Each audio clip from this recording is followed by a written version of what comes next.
In this video, you are going to learn how to determine the factor pairs of a number. First, let's define some key terms. The factors of a number are the numbers that evenly divide into a whole number, and the factor pairs are pairs of whole numbers that multiply to equal a desired number. Now, if I want to list the factors of 18, I first want to say, okay, I'm making my list of 18. Now, if I were listing all of the possibilities, if I want them to be the factors, they have to divide to equal a whole number. So we're first going to start with the smallest possible number that we would deal with, which would be 1. So if I do 18 divided by 1, it gives me 18. So my first pair of factors is 1 and 18. The next one, if I increase this 1, or the smaller number, by 1, it would be 2. So 18 divided by 2 would give us 9. So I can list 2, and when I divide by 2, I get 9. Now if I increase the smaller number 2 by 1 again, it would be 3. So 18 divided by 3 gives me 6. So I'm left with 3 and 6. Now if I increase the 3 by 1, I would have 4. If I do 18 divided by 4, it gives me 4.5.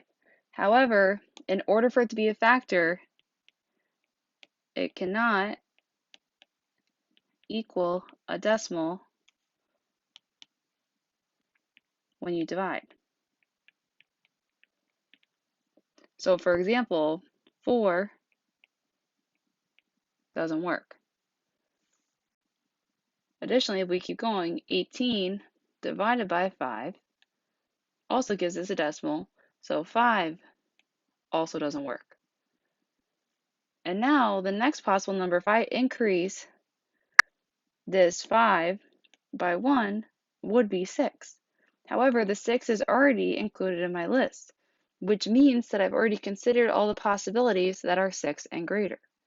So my answer is, if I were listing all the factor pairs of 18, would be just this set of numbers. Next, if I want to list all the factor pairs of 25, we're first going to start with our smallest possible number, which again, the first number we're always starting with is you're always going to start with 1.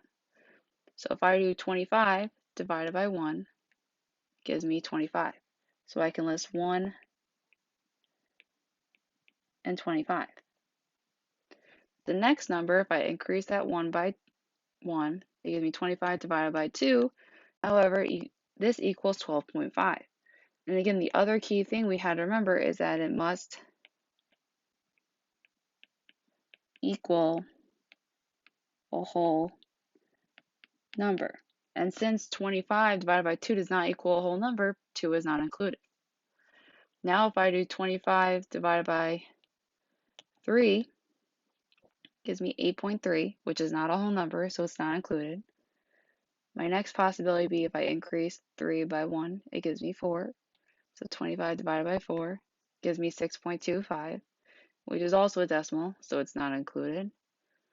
And then if I do 25 divided by 5, it gives me 5.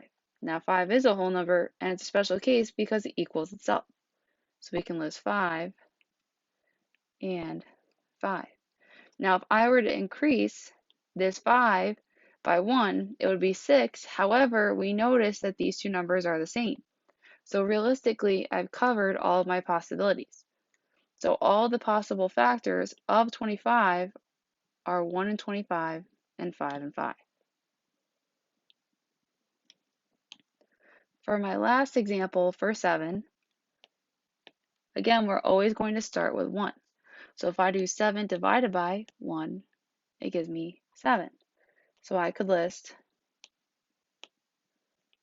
1 and 7. Then if I increase that 1 by 1, it gives me 2. So 7 divided by 2 gives me a decimal, so it's not included.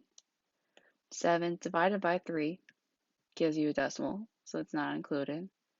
7 divided by 4 gives you a decimal, which is not included. 7 divided by 5 gives you a decimal, so it's not included. 7 divided by 6 gives you a decimal, so it's not included. And 7, the next one we'd have to do is divide by 7. However, we already divided by 7 in our problem, which means that all of our possibilities are only 1 and 7.